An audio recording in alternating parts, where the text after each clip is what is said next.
Hello. Thank you for tuning in.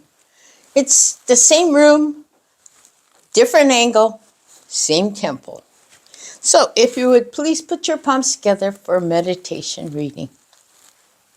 Let a person blow off the impurities of self as a smith blows off the impurities of silver, one by one, little by little. Dhammapada. If you please join me in Gasho. Namo Amitabha. Namo Amitabha. Namo Amitabha. Namo Amitabha. Namo Amitabha. This story I'm about to tell you takes place during World War II. There was a kind and beloved teacher, and he announced to the class that the next day they would be having Handicraft Day. The teacher asked the students to bring a craft knife with them. The next day, let's call him Bobby. Bobby approached the teacher and told the teacher that he went to the store last night and bought a brand new knife. But now it has disappeared.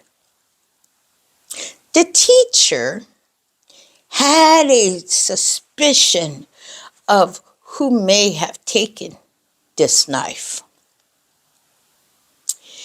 He believed it was fellow student George.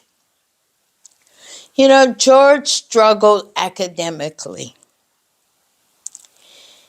And he had an older brother who was very intelligent.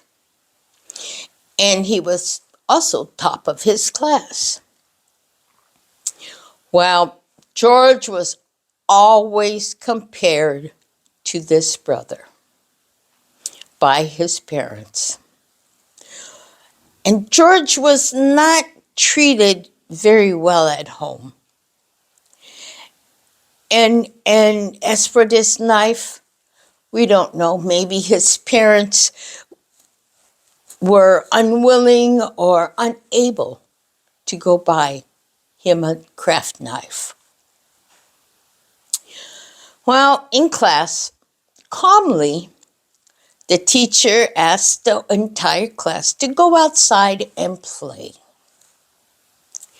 While outside, the teacher checked Bobby's desk just to make sure that the knife was not overlooked.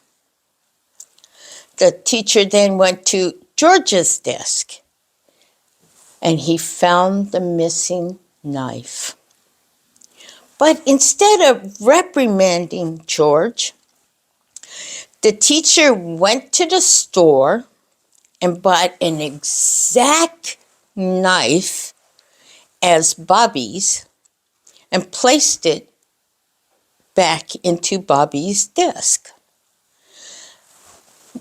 The children came back in and the teacher asked Bobby, "Well, why don't you go check your desk again for the knife?" And as Bobby opened his desk, there it was, the knife. And at that very moment, George looked up to the teacher, and his eyes filled with tears. Well, time passes,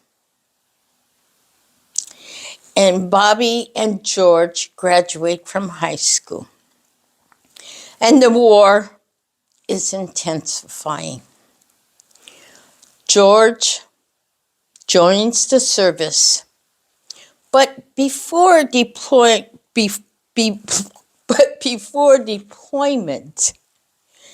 George writes a letter to the teacher.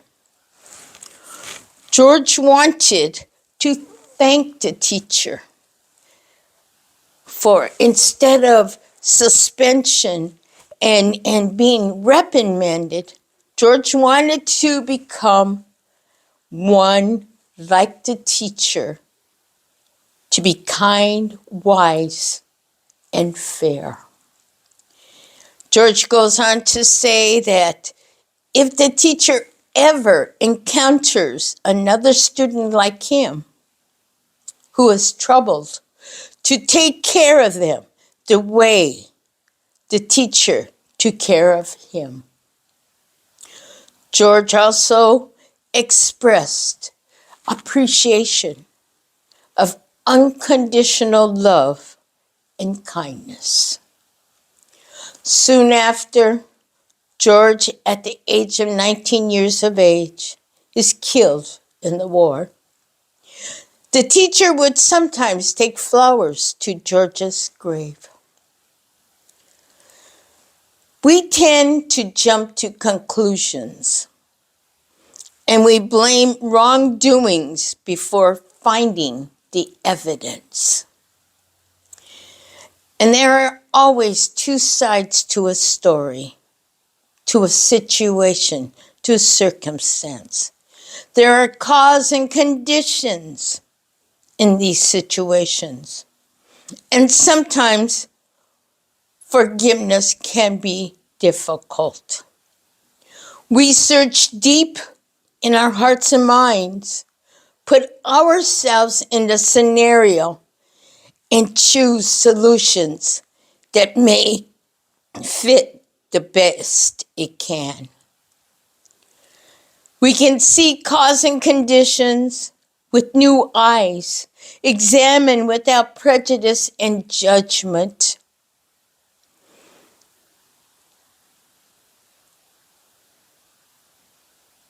Lost my place. And this is another difficult path to travel. Will our hearts and minds understand with kindness and compassion? It is always Namu Amida Butsu or Nembutsu to clear our view and to clear our thoughts in order to understand and maybe forgive in silence. This story is from Reverend Masato Kawahatsu, minister of the Konku Church of San Francisco, reprinted in the Nichibei Times. If you would please put your palms together in Gassho. Namu Amida Butsu. Namu Amida Butsu. Namu Amida Butsu. Namu Amida Butsu. Namu Amida Butsu. Namu Amida Butsu. Namu Amida Butsu. Namu Amida Butsu. And thank you for listening.